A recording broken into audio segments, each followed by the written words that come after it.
Bonsoir, France 3 Pays Catalan et ce soir sur la Côte Vermeille, car c'est désormais officiel. La ministre de la Santé, Marisol Touraine, a validé le transfert vers Perpignan de 3 structures de rééducation. Le centre Bouffard-Vercelli de Cerbère, devant lequel je me trouve, le centre Héliomarin de Banyuls et le château bleu d'Arles-sur-Tex. 500 salariés sont concernés. Un nouveau coup dur pour cette Côte Vermeille. Ce rassemblement improvisé lors de la pose de la première pierre du lycée d'Argelès, c'est le premier coup de sang des employés des établissements de santé de la Côte Vermeille après l'annonce du transfert de leur poste sur l'hôpital de Perpignan. Les 250 employés du centre Bouffard-Vercelli pensent d'abord au bien-être de leurs patients. Il y a un cadre particulier, il y a une ambiance particulière et pour des personnes qui doivent se reconstruire, c'est beaucoup mieux vu sur mer que vu sur cimetière, c'est tout. Voilà pourquoi c'est important aussi. On sacrifie les emplois et l'aménagement du territoire de cette Côte Vermeille au profit de basses manœuvres budgétaires et ça c'est purement scandaleux. À Cerbère, déjà cruellement touché par les fermetures annoncées de la gendarmerie et de la gare, la nouvelle est reçue comme un coup de grâce. Tout le monde est scandalisé, tout le monde est révolté parce que c'est la mort du petit commerce, c'est la mort du village. Nous avions des retombées qui n'étaient pas moindres. Nous avions le personnel médical qui venait manger, les visiteurs, les gens qui venaient voir les malades.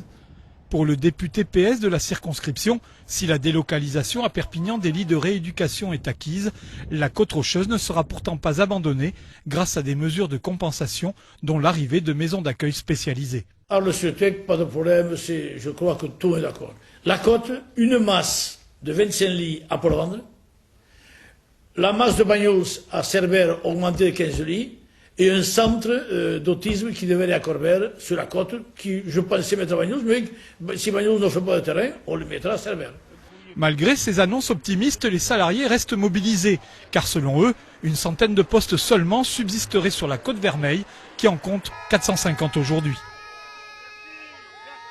Le maire de Cerbère est notre invité, Jean-Claude Portella, bonsoir. En mai dernier, l'agence régionale de santé avait refusé ce transfert. Comment vous expliquez ce revirement? Écoutez, justement, je ne le comprends pas. C'est-à-dire, à l'initiative du député Pierrot Ayagas, il était monté et la ministre nous avait donné gain de cause dans cette remarque. Et sincèrement, on ne pensait pas qu'il y ait un revirement de cet ordre-là. Quelles répercussions vous craignez pour ce centre et pour votre commune? Moi, ce sont des répercussions dramatiques parce que après avoir malheureusement subi les problèmes des douanes, le problème de la SNCF aussi, dans les très grandes lignes, aujourd'hui nous recevons ça, c'est le dernier coup. Oui, parce qu'ici travaillent 250 personnes. Oui, bien sûr, 250 personnes et encore même des personnes dans la restauration, des emplois induits, dont beaucoup de Cerbériens, de gens de Banyuls. On vous dira, ça ne représente pas grand-chose, 80 personnes. Mais 80 personnes, c'est énorme dans une population comme la nôtre de 1500 habitants. Donc l'idée à un moment de reconversion, de tout ce qu'on peut annoncer. Vous savez, quand une ministre revient sur un écrit, 4 mois après, tout ce qu'on peut nous dire, les gens sont sceptiques. Il peut y avoir du vrai. Il faut avoir l'espérance que ça soit du vrai, mais les gens, ils n'y croient qu'à moitié.